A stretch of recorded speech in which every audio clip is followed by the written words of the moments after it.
Hello everyone, happy Tuesday. Welcome back to the Magnificent Mags channel. I hope you're all well. Just wanted to do this video after a few days break. Now before I begin I will explain, I just wanted to have a break from social media. You might have seen me post on Saturday. We'd done a few drinks round the Oosburn. That was just with the lads. We watched the Champions League final afterwards. And now I expected PSG to win, can I just say, but not 5-0. I mean, that was unbelievable, but they were fantastic. Again, I don't agree with the fans after you've won. Imagine they'd lost. I just can't believe they were smashing up their own city. That's just absolutely crazy. But yeah, Sunday, then I spent it with family and my partner. And then yesterday, I just wanted a chill day where I just went to work and then just had a night to myself. So I just needed a few days off social media from the usual relentlessness of posting. But I wanted to do this video this morning, just on the back of the news that Bryan Mbeumo, a player who I have seemingly been interested in, is going to Manchester United. And now, again, yes, Man U are a big club with everything they've won. They'll always have some pull or allure to other players. But I don't think Imbumo is really going there. Well, I'd just say at the start of this, for the project, Man U's project in the last few years has been bid more than anyone else and hope the player joins, and it hasn't paid off. Now, it might all be down to wages, but this post I'll put on screen now says that his representatives, or his agent, have been approaching clubs, and they come to us apparently wanting 4 times his £45,000 a week salary. And I'm sorry, but that's just not going to happen. It's not. We're not that type of club. And it feels like, whether it's instructed by the player himself or the agent acting on his own accord, he's put the feelers out to clubs who are interested. Obviously, we're one, Arsenal or another. And they basically went, these are the demands, and we've went, absolutely no chance. I mean, he's a brilliant player, don't get us wrong. And I'm not going to sit here and say I didn't want him as a right-wing option. Again, Murphy's done well, but Murphy's 29, he'll be 30 soon. He's not going to be the long-term solution. And Mbeumo's 25, he's going to be 26th in August, I believe. I think it's August the 7th.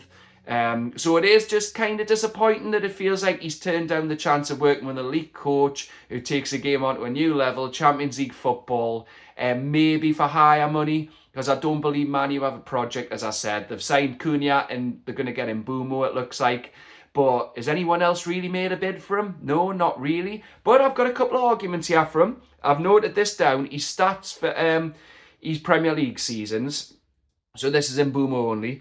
But 21-22, 4 goals and 7 assists in 35 games. 22-23, season we finished 4th. 9 goals and 8 assists in 38 games. 23-24, 9 goals and 6 assists in 25 games. And last season, 20 goals and 8 assists in 38 Premier League games. So he's clearly a fantastic player who's stepped it up a level each season that he's went on. But an against argument, yes, his stats have been great, but does go to the AFCON in January, so would have lost them for that.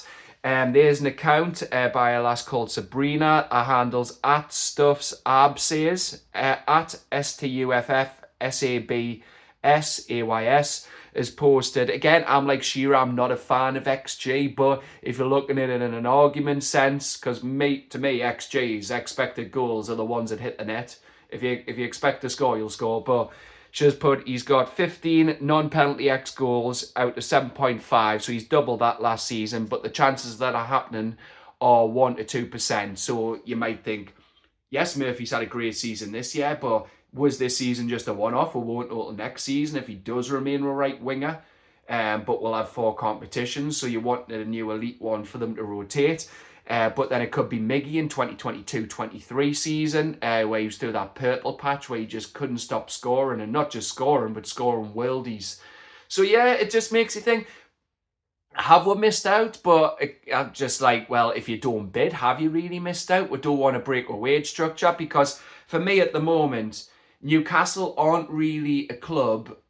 We've not been one who signs marquee players. Would normally like unearth hidden gems from abroad. So you've got the likes of, obviously, I'm not saying he wasn't heard of, but we went and got Sandro Tonali. Yes, Milan might have wanted rid because, well, obviously we know he's betting issues. The ban he served for 10 months and they wanted to lumber it on us. and then they've had the cheek to try and come back and get him after we've done all the hard work and improving him. And but the fact that he stood by the club speaks volumes of his character. And again, it comes down to character. Look, you look at this, like Cunha and Imbumo. You could label it an Imbumo that is he just going there for wages? Maybe. Obviously, they've got no European football. Obviously, all the cuts that Ratcliffe's done, the rat infestation, the circus tent for the new stadium that they put up. It just makes you think, why go there? And then Cunha, people are saying, oh, I've missed out on Cunha. Yes, he's been a decent number 10, but again, we don't go for players with attitude problems. It's all about the group here, the harmony, about being united. You put the collective and the club first, not your individual needs. And Cunha's outburst when he was at Wolves to the fan base, basically saying, my future's up to me, I can choose where I want to go. Fair enough, that's true.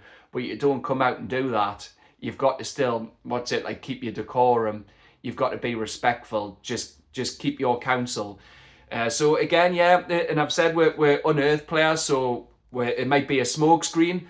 Imbumo might be a smokescreen for some top talent we don't know from abroad, because our recruitment policy's really been unearth them, and then there'll be players with potential who can be coached to become elite, what EddieHowe does, and then they're turned into diamonds, and then if we ever sell them, they've got fantastic sell-on value. I'm not saying we're a selling club, I'm just saying the players that we've signed, like unearthed in Tonali, Botman, Bruno, Isak. No one else was willing to take a risk on these players. We have. They've all paid off, and their value now, if it comes to circumventing PSR, will be there. But again, we're a club these days. We're not selling club like we were in the 80s when we sold Pedro, Gaza, Waddle. We're not that club anymore. We want to build a strong squad. But the problem is, PSR is doing what it was designed to do, isn't it, at the moment? You look at Aston Villa as an example. Villa, they gambled in January, signing obviously Malin, Rashford and Asensio on the gamble that they would get Champions League football, and then it's backfired. And now it looks like they're having to sell players like Emi Martinez, Ollie Watkins, stuff like Jacob Ramsey. We've been linked with him. So it's just one of these where they've took a massive gamble, so they've got no wiggle room unless they sell. And it's doing what it was designed to do, protect the establishment. Man U in mountains of debt, probably £1 billion. But because they've got big sponsorships and the fan base worldwide, they're still able to bring Cunha, the likes of Cunha and Imbumo in on wages, which could be, again, this is just conjecture, I don't know what it'll be, but they could be on six figures, between 200 to 300 grand a week. And yes, they might fund that by selling Bruno Fernandes to Saudi. This news has just came in while I was editing this video. He's turned down Al Hilal, despite a ridiculous contract offer. He wants to continue playing in Europe. And Villa took a gamble. Yes, a lot of that is on Villa, but again, Villa want to be ambitious like us. We've had to keep our powder dry, and now we're in a strong position in terms of PSR for this window. You look at Chelsea, that loophole that was announced yesterday is being closed on selling your women's team, but they've obviously sold hotels and the training ground to themselves. So again, it is frustrating that these clubs can keep doing this, and then you attempt it, and then that loophole is closed. But you know what? Again, I probably won't even say anything against Chelsea. They've found a loophole. It's there. They've exploited it. It's the Premier League who haven't got a backbone. When other clubs try to then close it just to keep Chelsea appeased. But yeah, if Imbumo does go to Manchester United, which I do think's a strange one, because I don't believe Amarim plays wingers unless he's planning to change his formation. But yeah, again, it could be down to wages. But look, yeah, I think a lot of it might have just been media noise, and then they've came to the club and we're not paying that. And it all does come down to, again, PSR. That's all I'll say.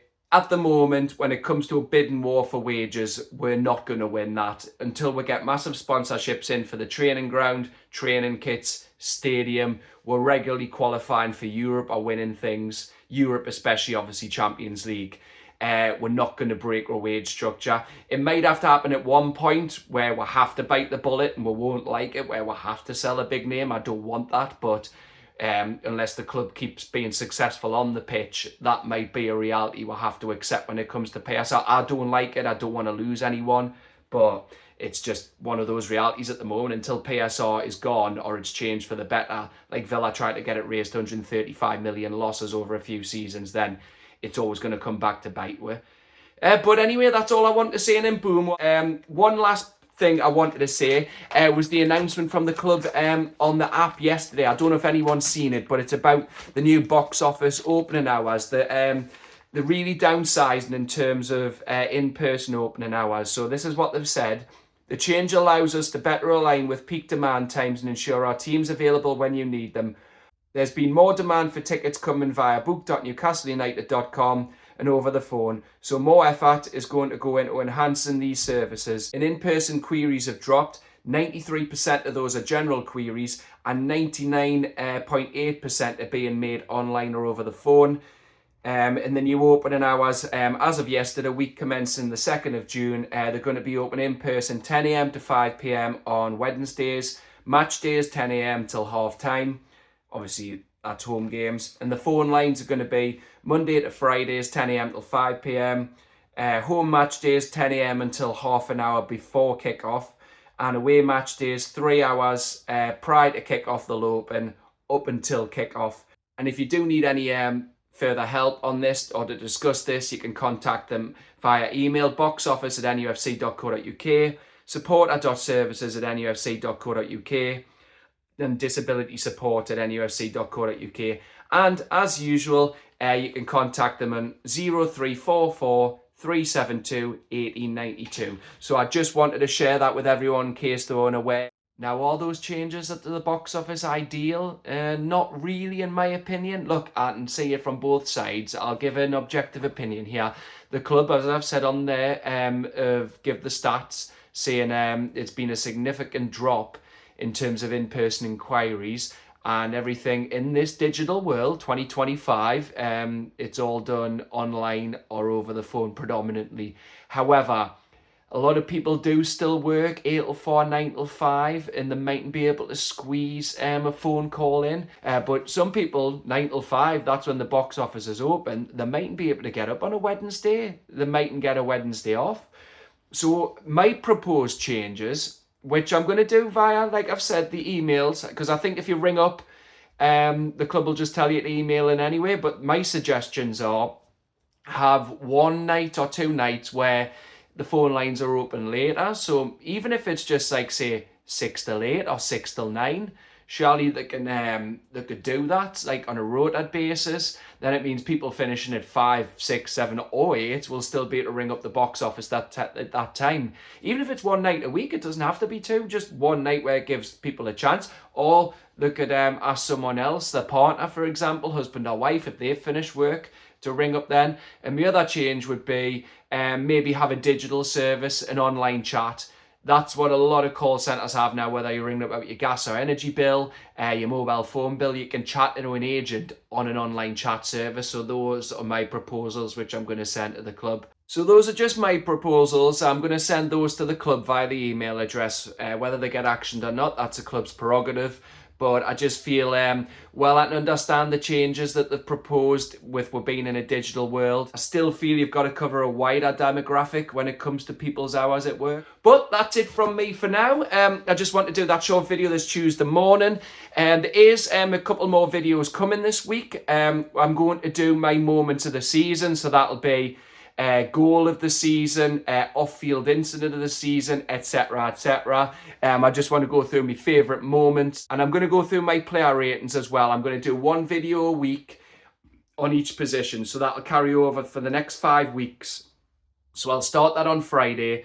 So I'm going to start obviously with goalkeepers, then I'll move to defence, midfield, attackers, and then the coaching staff. Now, I know there's been a lot of controversy on that, the main one being Anthony Gordon being given his 6 buyers, but I've posted my reasons and I'll go into all those a bit more depth when I do my videos. But like I said, it's not all going to be at once because the video will go on forever. So I'm going to break it up into little videos and go through each player for a couple of minutes in each position, and plus the coaching team of EddieHowe and Jason Tyndall.